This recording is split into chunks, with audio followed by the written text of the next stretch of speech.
জামাত ইসলামী সহ ১১ দলের যে নির্বাচনী ঐক্য হয়েছে তা থেকে বেরিয়ে যাওয়ার ঘোষণা দিয়েছে চরমোনাই পীরের নেতৃত্বাধীন দল ইসলামী আন্দোলন বাংলাদেশ। দলটি ২৬৮টি আসনে এককভাবে প্রতিদ্বন্দ্বিতা করবে বলে জানিয়েছে। শুক্রবার বিকেলে দলের কেন্দ্রীয় কার্যালয়ে ইসলামী আন্দোলন বাংলাদেশের যুগ্ম মহাসচিব ও দলের মুখপাত্র মাওলানা গাজী আতাউর রহমান এই ঘোষণা দেন। সংবাদ সম্মেলনে সমঝোতায় না থাকার ৪টি কারণ তুলে ধরেন তিনি, যার সবগুলোই বর্তমানে ১০ দলীয় জোটের প্রধান শরিক জামাত ইসলামীকে কেন্দ্র করে। জামাত জোট ছাড়ার ব্যাখ্যায় ইসলামী আন্দোলনের মুখপাত্র বলেন, আমরা ইসলাম প্রতিষ্ঠাকে ইবাদত মনে করে রাজনীতি করি। এজন্য আমাদের নেতাকর্মীদের কোনো হতাশা নেই। আমরা জানি আমাদের পথ চলা হয়তো মসৃণ নাও হতে পারে। ক্ষমতার রাজনীতি আমরা করি না, আমরা নীতি আদর্শের রাজনীতি করি। ১১ দলের জোটে ইনসাফের প্রশ্নে আমরা বৈরিতার শিকার হয়েছি। সেজন্য আমরা আজ আপনাদের সামনে ঘোষণা দিতে বাধ্য হচ্ছি, ইসলামী আন্দোলন বাংলাদেশ আসন্ন ত্রয়োদশ জাতীয় সংসদ নির্বাচনে ২৭০টি আসনে মনোনয়নপত্র দাখিল করেছেন। এর মধ্যে আপিলের ২ জনের বাতিল হয়েছে। বাকি ২৬৮ জন সংসদ সদস্য প্রার্থী এখন পর্যন্ত মাঠে কাজ করছেন। আমরা তাদের নির্দেশনা দিয়ে দিয়েছি, তারা নির্বাচনের প্রতিদ্বন্দ্বিতা করবেন। একজনও তারা মনোনয়নপত্র প্রত্যাহার করবেন না। তিনি বলেন, জামাত ইসলামের আমির আমাদের সঙ্গে আলোচনা না করেই বিএনপির প্রধান তারেক রহমানের সঙ্গে সমঝোতার কথা বলেছেন। এর ফলে আমাদের মধ্যে শঙ্কা ও সন্দেহ তৈরি হয়েছে, এই নির্বাচন পাতানো হবে কিনা। তিনি আরও বলেন, আমরা এদেশের ইসলামপন্থী জনতার আবেগের সঙ্গে কিছুতেই প্রতারণা করতে পারি না। আমরা ইসলাম প্রতিষ্ঠার জন্য, ইসলামের সমাহান আদর্শ প্রতিষ্ঠার জন্য, ইসলামের আলোকে কল্যাণ রাষ্ট্র প্রতিষ্ঠার জন্য দীর্ঘদিন ধরে এখানে কাজ করে আসছি।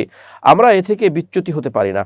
এজন্য আপনারা লক্ষ্য করেছেন যে গতকালকে ১১ দলীয় জোটের ব্যানারে যেখানে আমরাও ছিলাম, সেখানে একটি সংবাদ সম্মেলন হয়েছে, সেখানে আসন বন্টন হয়েছে। সেখানে আমাদের দীর্ঘদিনের পথ চলা ৫ আগস্ট পরবর্তী সারা দেশে আমাদের ইসলামপন্থী শক্তি একসঙ্গে কাজ করার জন্য যে চেষ্টা সাধনা করেছিলাম, আমরা দেখেছি শেষ পর্যায়ে এসে আমাদের যে লক্ষ্য ছিল সেই লক্ষ্য অর্জিত না হওয়ার একটা সম্ভাবনা তৈরি হয়েছে, লক্ষ্য অর্জিত না হওয়া একটা শঙ্কা তৈরি হয়েছে। এই শঙ্কা থেকে আমরা চিন্তা করলাম আমাদের ইসলামের পক্ষে এক বাক্সকে আমাদের হেফাজত করতে হবে।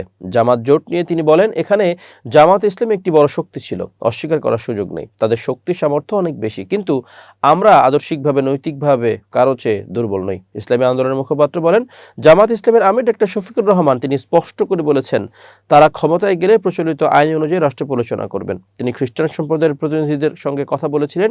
সেই খ্রিস্টান সম্প্রদায়ের একজন সম্মানিত নারী তিনি স্পষ্ট করে বলেছেন যে, আমরা আশ্বস্ত হয়েছি জামাতের আমির শরিয়া প্রতিষ্ঠা, শরিয়া আইন প্রতিষ্ঠা করবেন না, এই ওয়াদা তিনি করেছেন। এজন্য আমরা আশ্বস্ত হয়েছি।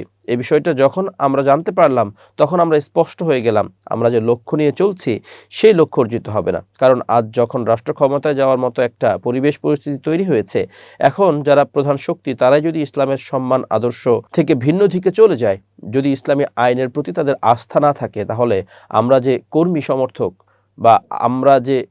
সমর্থক সারা দেশে ইসলামের পক্ষে কাজ করে যাচ্ছি, এই স্বপ্নই থেকে যাবে। গাজী আতাউর রহমান বলেন, সারা দেশের ২৭০টি আসনের মধ্যে আমাদের ২৬৮টি আসনে মনোনয়নপত্র বৈধ হয়েছে। সেই ২৬৮টি আসনে ইসলামী আন্দোলন বাংলাদেশ এককভাবে নির্বাচনে অংশ নেবে।